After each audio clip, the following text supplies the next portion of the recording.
కావచ్చు, నిందలు కావచ్చు, అవమానాలు కావచ్చు, ఏదైనా సరే మనము భరించగలిగిన మట్టికే ప్రభు అనుమతిస్తాడు. దేవుడు పరిశీలనిస్తాడు, అపవాదిగాడు శోధిస్తాడు. అపవాదిగాడికి దేవుడు అనుమతి మనం ఎంతైతే భరించగలుగుతామో అంత మటుకు అవకాశం ఇస్తాడు.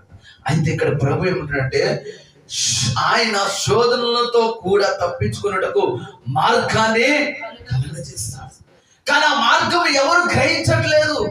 ఒక మార్గం ఉంది, ఆ మార్గము నన్ను తప్పిస్తుంది, నన్ను ఆ శోధన నుంచి కాపాడుతుంది అని ఎవరు గ్రహించలేకపోతున్నారు.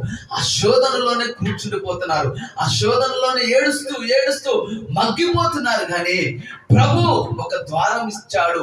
ఆ ద్వారము దగ్గరికి వెళితే ఆ మార్గము తెరవబడుతుంది. నేను శోధన నుంచి తప్పించబడతాను, ఆశీర్వాదం వైపు వెళతాను, నేను దేవునికి సాక్షిగా ఉంటానని గ్రహించలేకపోతున్నాను. కానీ ప్రభు మనతో అంటున్నాడు, మనకి ఏదైతే శోధన వస్తుందో ఆ శోధన తప్పించుకున్నట్టు మార్గాన్ని ఇస్తాడంట.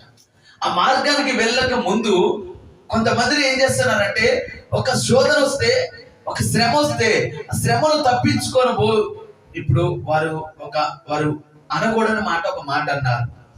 అయితే అక్కడ ఏం చేయాలి, వారు ఎదుటి వారిని ఒక మాట అన్నారు. అన్నప్పుడు ఆ వ్యక్తిని మనిషి ఇతని మీదకి వచ్చాడు. వచ్చినప్పుడు చంపడానికో కొట్లాడుకు వచ్చినప్పుడు ఇతను ఏం చేయాలి? అన్న వ్యక్తి నేను అనలేదు అనేది దాన్ని కప్పుపుచ్చుకొని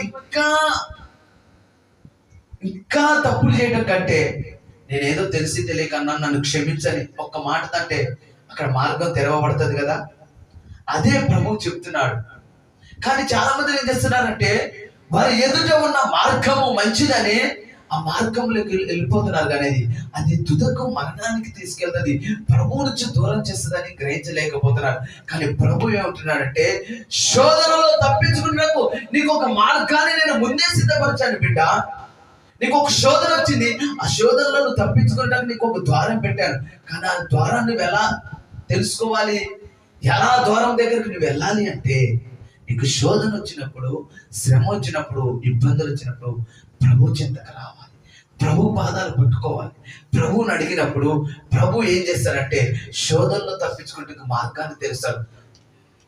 బంధకములో పడియుండి నిరీక్షణ గలవారులారా మరలా మీ కోటలోకి ప్రవేశించాల అంటే, అక్కడ ఏమంటున్నాడు?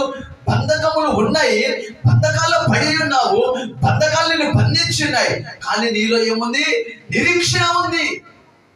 నా ప్రభు నన్ను విడిపిస్తాడు, నా ప్రభు నా కుటుంబంలో కార్యం